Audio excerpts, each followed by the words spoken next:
It's Phil's Pop Culture Podcast. Watching television. A dynamite place to be. Dynamite! Sponsored by Vandelay Industries, importers and exporters of fine latex products since 1992. Watching television. And now, the man who taught Frank Burns how to eat worms, here's your host, Phil Kahn. Hey, I'm coming over. We won't have to talk. Let all the bright lights come out of the box. And thank you, John Meany, wherever you are. I am indeed Phil Kahn, and I welcome you to the latest edition of Phil's Pop Culture Podcast. My guest today has the distinction of being my first ever returning interviewee, and I'm really thrilled to have him back on the show. Joe Di Bari, a noted poet and author, first appeared on my show in November 2018 to discuss his writing career and best-selling time travel and romance novel trilogy called the Beyond series. A man of many talents, I asked Joe back on the show to discuss another one of his careers, that of a singer-songwriter. I'm excited to share that along with talking about his musical pursuits, Joe sang and played guitar for two of his songs live on the show. So sit back and relax and not only enjoy our animated conversation, but also the musical stylings of the one and only Joe Di Bari. Hey Joe, welcome back to the show. Hey, Phil, thanks for having me back. All right. Yeah, I have to congratulate you. You're the first person to appear more than once on Phil's Pop Culture Podcast. That's okay. You give me that money you owe me, I stop looking at you, Come on. No, I really appreciate you having me back. That's awesome. Well, you're my first two-timer, but what I can't figure out is whether you're two-timing me or I'm two-timing you. I think it works both ways here. I don't know. There we go. We're both two-timing each other, huh? That's right. Well, I previously interviewed you about your writing career, particularly about your trilogy of novels called the Beyond series, and I'll get to them in just a couple of minutes.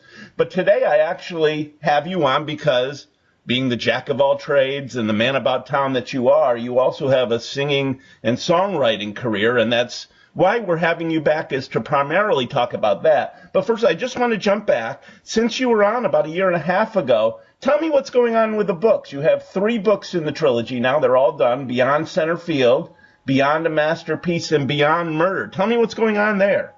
Yeah, I've been writing those people for about 4 or 5 years now, and I kind of need a break from them. So my current work in progress it doesn't even have a name yet, but it's a jaunt into a multi-plot line thing, much like the Game of Thrones.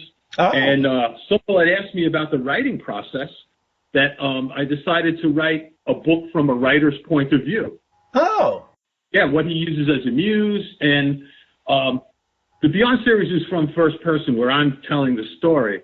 Right. And this is my first attempt at a third person, which is really cool. And the storyteller is actually the writer, the main character.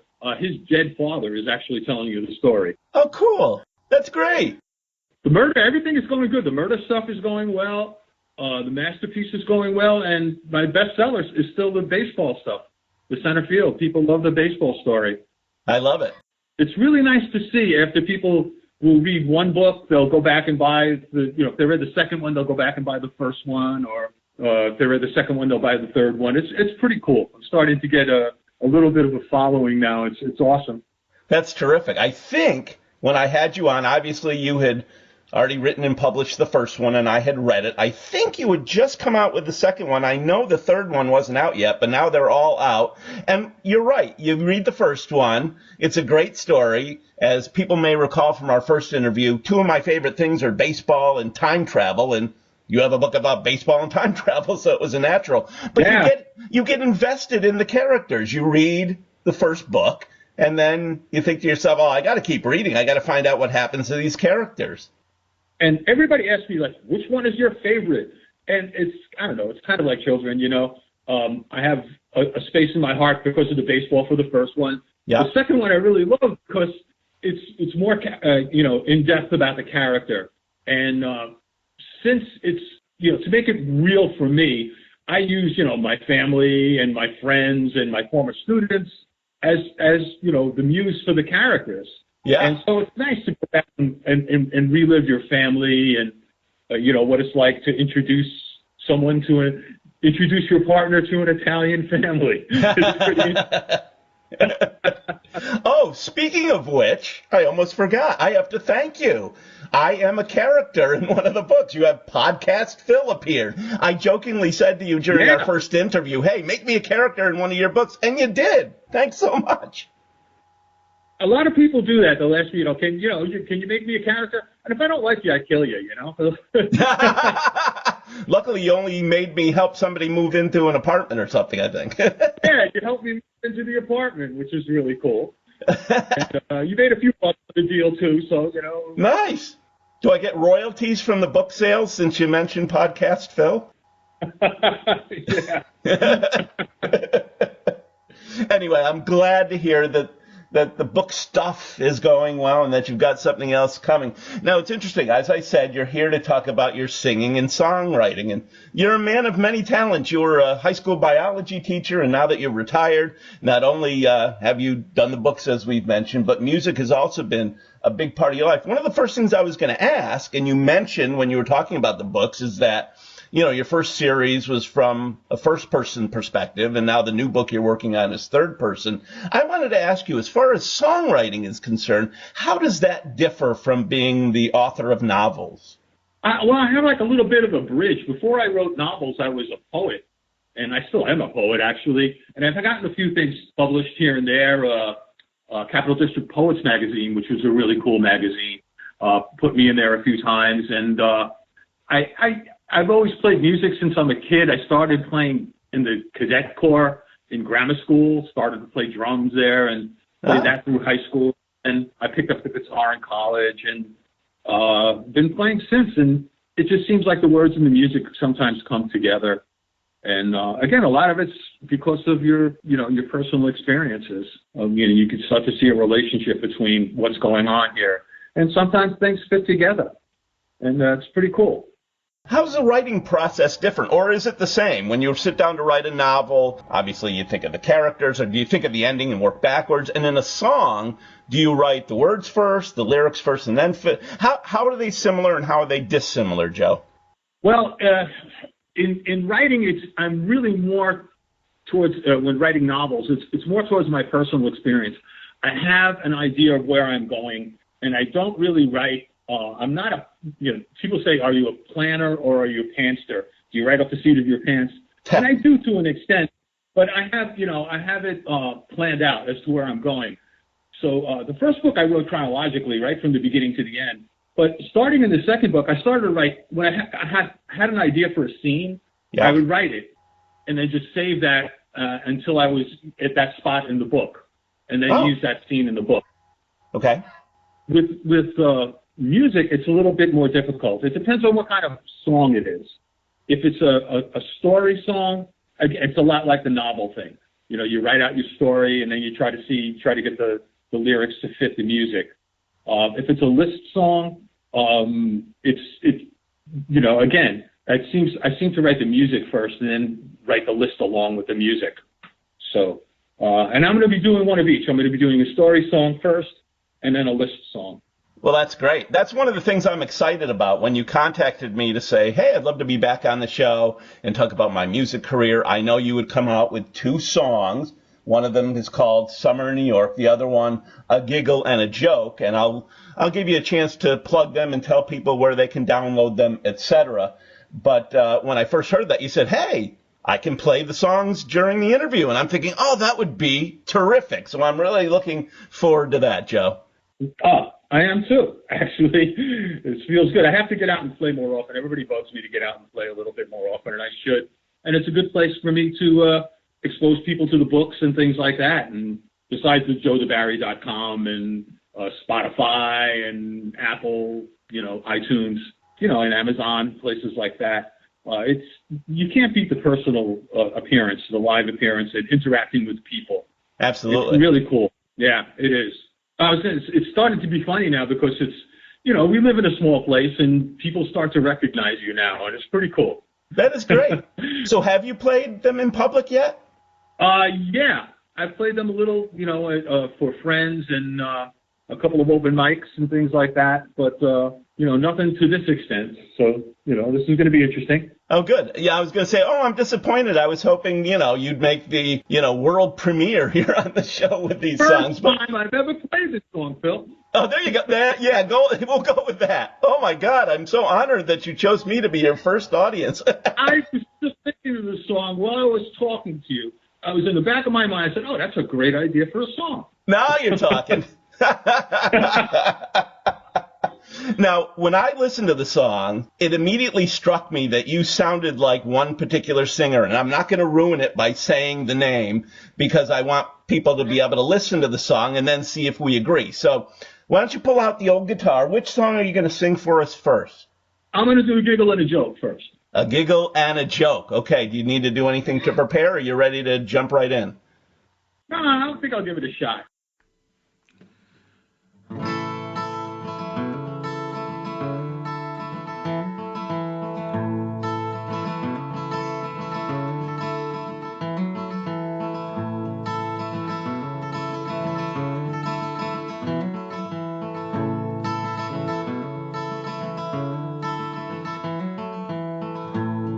Living a happy, lonely. I wasn't looking for you. Saw you drop your groceries. What was I supposed to do? Help you with your packages, and you give me that smile. Been waiting for me all the while.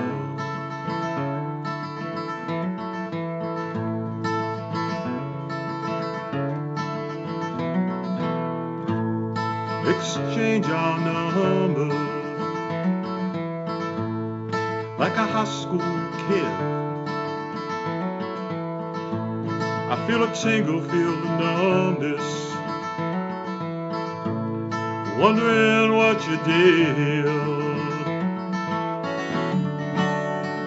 And I'm thinking of you as I turn away. Would I be crazy to call you later today?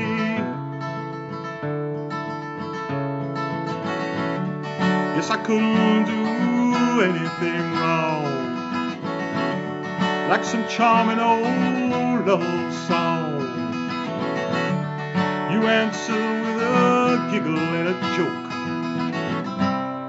Feelings finally have awoke.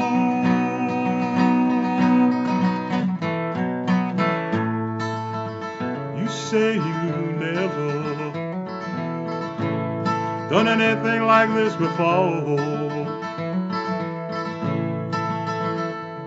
I am honest,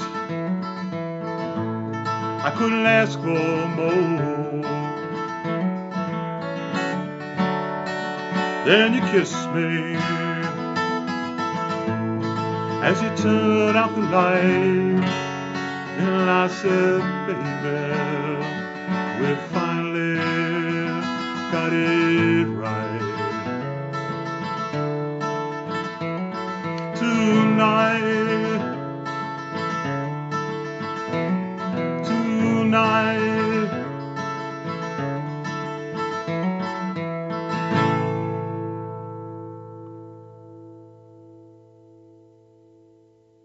Oh, man, that was fantastic, Joe. I love it. Thank you. I'm not just a pretty face, Phil. You know that. I never said you were a Joe. Although that mug is damn handsome for sure. I tell you. No, I was just saying it was fun. It was fun. It was fun. Oh, it sounded great. So is there a story behind that song?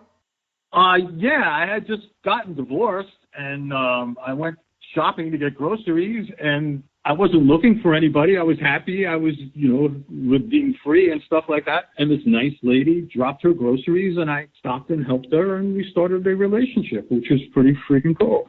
Oh, what a cool story. And by the way, I said before the song that your voice reminds me of a particular singer, and I didn't want to give it away because I wanted the listeners to hear the song and see if they agree. Before I say who I think you sound like, have you been told, gee, Joe, you sound just like so-and-so? Has anybody ever said something like that and then given you a name? Yeah, I got an old one for you. Wallace Berry, the old actor. Wallace Berry. That's not who I was going to say. I think you sound a lot like the king himself, Elvis Presley. Oh, thank you very much. Yeah. Thank you very much. I think it's where you go down an octave, especially like at the beginning of the song when you go, I can't do it well, but has anybody told you that you sound like Elvis? No, but he was like a big influence, of course.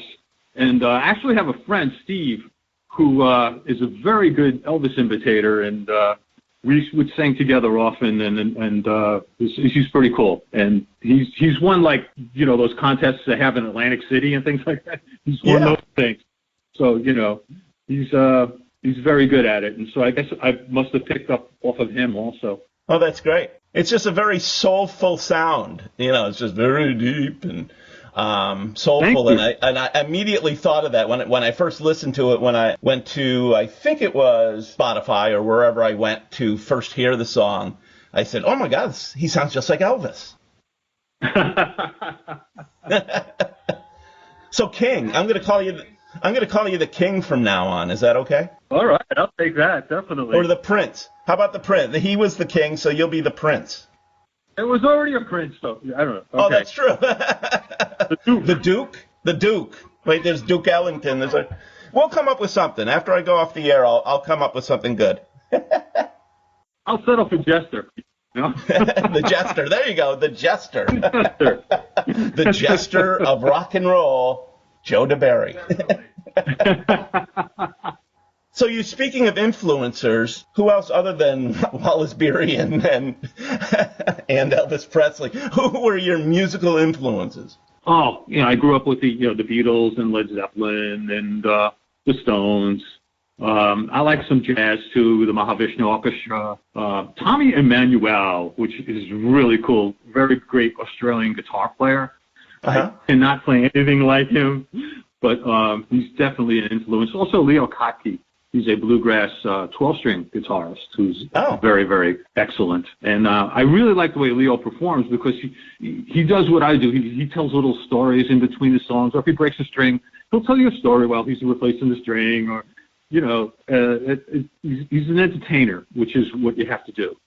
You can't just, play the music and that's it. You know, you want to have a rapport with the audience, and I try to do that. Oh, I can see you definitely doing that. You're good with people. Thank you. You're welcome. I'm not bad with dogs either. I'll tell you. I've heard that. So you teased us with one song. Are you ready to play the other one for us? I definitely am. All right. Now, remind us again what the name of the song is, and maybe you can either tell the story about the song before you sing it, or you can wait until afterwards to tell it. Okay, I'll give you a little intro. Okay. It's called Summer in New York, and like I said, the first song was a story song because it was a story about how I met this woman. And this one is a list song, and it lists all the reasons why it's so cool to live in New York during the summer. Well, it's cool to live in New York all year round, but especially during the summer, and especially upstate where we are.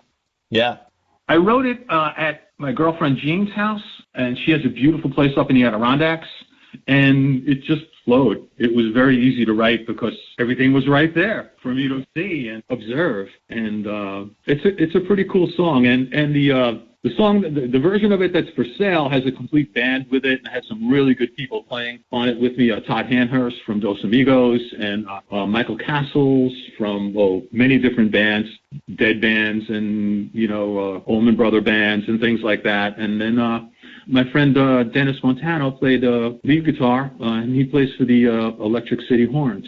Oh! It was an all-star cast. That sounds great. Really proud of the way that came out. Well, jump right in then. Let's hear it. All right, here we go.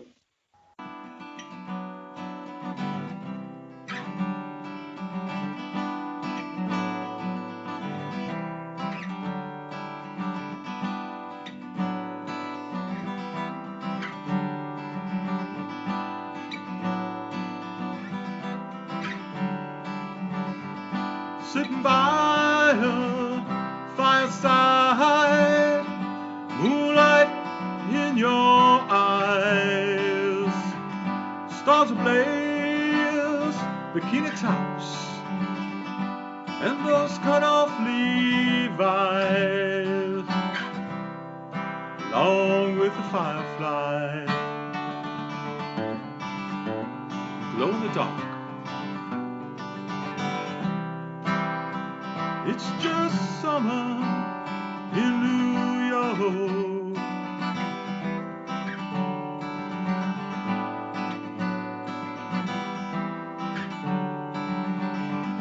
Waterfall sings a song, splashes on your face. Canoe along, there's nothing wrong. We're out of that rat race, along with the pine. An afterthought. It's just summer in New York.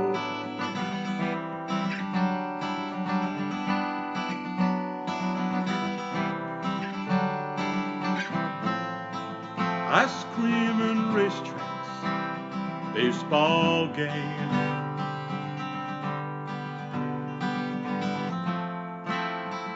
But without you, it's not the same. La la la la, la la la, without you, la la la.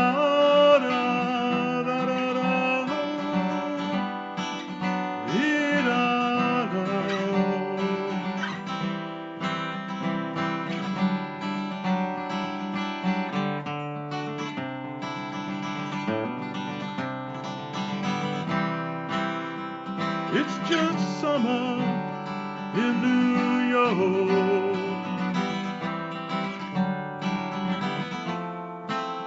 Clouds and sunshine, or in rain.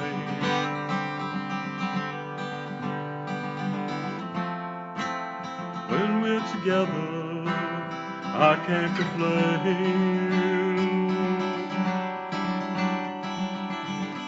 Throw a log and stoke the fire. You get the smoke. You alone are my one desire, one I adore. The hoot of an owl, flight of a stork. It's just summer. It's just summer. I love summer in New York. In New York. In New York. In New York.